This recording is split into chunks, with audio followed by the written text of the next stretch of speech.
welcome to this episode of Defender versus Offender, where we talk about the news that upsets us and the news that makes us proud to call ourselves the Chicago Defender. My name is Kerris. And I'm BJ. Let's get into it. So our first defending topic of the week will actually be on Mollison Elementary School in the Bronzeville neighborhood of Chicago. And they have a rodent infestation.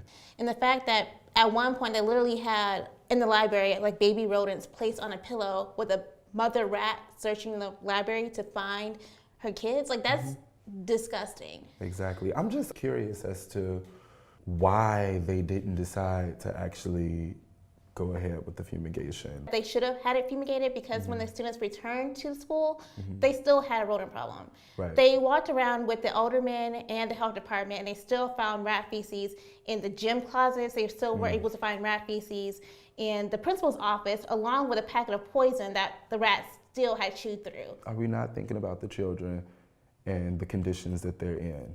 That, it makes me furious. So if you're feeling frustrated about a situation and you want something to be done, then you can definitely contact the alderman for the 3rd Ward, Pat Dowell, and let her know your frustrations so that we can find a solution in the near future.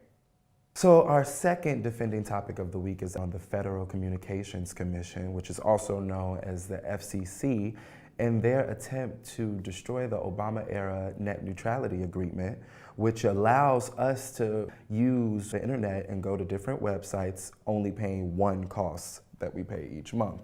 Their new plan is to actually put packages on different sites that we go to. So there would be a certain package to use social media, Facebook, Twitter, and then a different package to use Netflix, Hulu, and I'm livid. Yeah, I mean, I think it should be. I think it's definitely just a money grab. It's headed by AT&T, who clearly has a vested interest. They own DirecTV now, and Comcast, who's obviously Comcast. So it's clearly just them trying to target millennials, but I feel at this point it's just being greedy. It's crazy how they've totally taken advantage of this trend that millennials have basically started, which is using less cable and pretty much streaming everything off of their computer, their phone, and taking advantage of that just to get money out of our pockets. So the good news is that the Defender this week can be you. We have until December 15th to have our voices be heard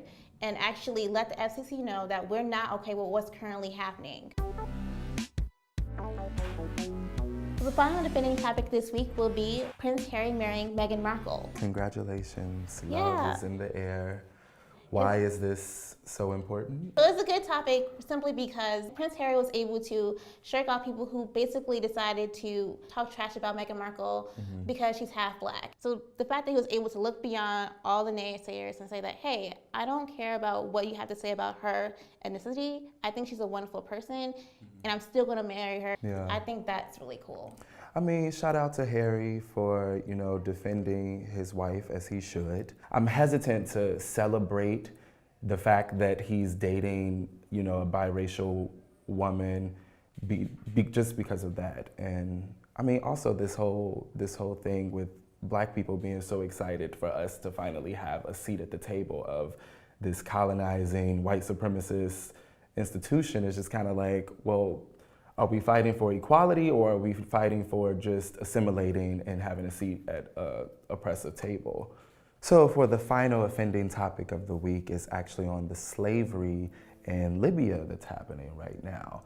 It's sad to see the video footage of people being sold in auctions. It's sad to see so little being reported in the news. I mean, I'm just disappointed in humanity and just heartbroken to see black bodies constantly being the target of torture, slavery, death. When is this gonna end? What makes it even more tragic is the fact that basically these people are migrating out of all these eastern countries in Africa to the Ivory Coast to try to cross the Mediterranean Sea to get to the EU so they can have economic opportunity, so they can escape the travesties that are happening. But what happens is when they meet a smuggler, they don't know whether or not these people are actually trying to smuggle them out of the country as like they previously agreed upon, or they're going to actually sell them into slavery, because that's what these smugglers are doing. They either trying to legitimately help these people, or they're actually using that as a gateway to get them into the slave trade. Just imagine being in a situation where you want to leave your home because you're poor and impoverished and you want to go to Europe. So en route to what they think is Europe, you're all of a sudden being taken to Libya and then sold into servitude. I feel we should all be enraged by this. So if you want to know what you can do about this situation going on, what you can do is spread awareness, stay in tune with what's going on with the current situation, and by tweeting out #StopHumanTrafficking to let people know what's going on with Libya. Not only that, but you can help support foundations who are trying to help people who are on the ground in Libya right now. All right, so thank you for tuning in for this episode of Defender versus Offender. We really do appreciate it, and as always, engage with us, and that way you can be possibly featured in the next episode. So, thank you, and see you next time.